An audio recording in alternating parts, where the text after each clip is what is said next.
It's essentially, and in retrospect, probably the most important thing to me. Because without them, I wouldn't be here. Because they're warm and moist. Most of my friends have vaginas, and they're important to them, so they're important to me. The video project also started last year. Last year they did a press release with the 1 in 4 guys. 1 in 4 is the men's group on campus that advocates for ending gender-based violence. So they did a press release with them, but that was scripted and more funny. They were all wearing pink scarves. And this year, I wanted to do a similar thing, but I started thinking about all these really great allies and advocates on campus that were men.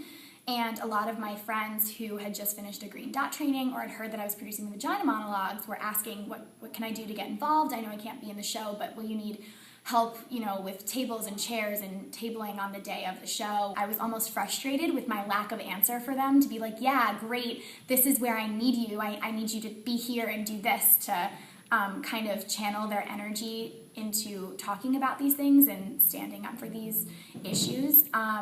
So I thought, why not open up the video to these incredible guys who really want to stand with women and advocate for this cause. We all should be informed about vaginas as not just a reproductive system or just for fun. And I think it's important for all of us to know what vaginas mean to a community and society as a whole. I got involved with Vagina Monologues my sophomore year. It was actually 2 upperclassmen, Lizzie Kaplan and Gina Dietz, who kind of brought me on board with it. In the spring, I was on the fundraising committee because I was doing a lot of fundraising with the Holleran Center for the Walk for the Homeless. So that was kind of how my leadership started, but before that, issues of gender and women empowerment and sexual assault and domestic violence had always been something that I was really passionate about. I think they saw my combined passion for arts through the activism, sexual assault advocacy, and women's rights, and then leadership and fundraising. At Con, we have a ton of great clubs and organizations, and the Vagina Monologues is one of them. But we get so involved in our own organizations that sometimes it's hard to look outside of them and really address bigger campus-wide issues. By creating this video, Alia really opened up the floor for men to get involved in what was previously an exclusively female production, and it created a really great opportunity for male students to voice their thoughts on feminism. Force, which is Upsetting Rape Culture, it was their contest. It was a contest for college students and their campaigns to talk about healthy consensual sex on campus. So I entered it in the contest, and in the first hour it got over 100 likes. And I was like, oh wow, we can actually win this and be featured in the Huffington Post and Think Progress.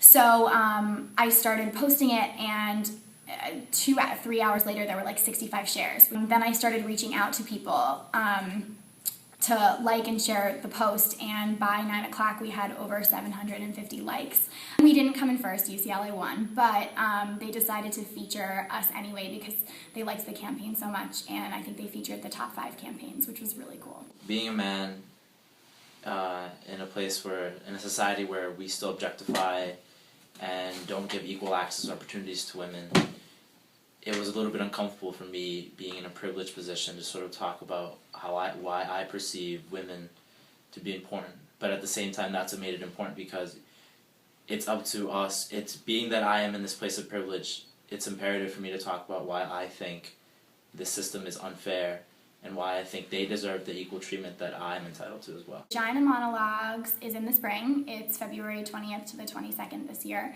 talking about orgasms, talking about transgender relationships, talking about women in the Congo, talking about sexual assault, rape, domestic violence, S&M. It kind of goes through the whole spectrum of really wonderful positive experiences about women and their vaginas, and then really more difficult and challenging things to talk about. It's completely inclusive, so any woman that wants to be in the show or working on the show, we invite them all, and they're all 100% guaranteed to either be in it or working on it.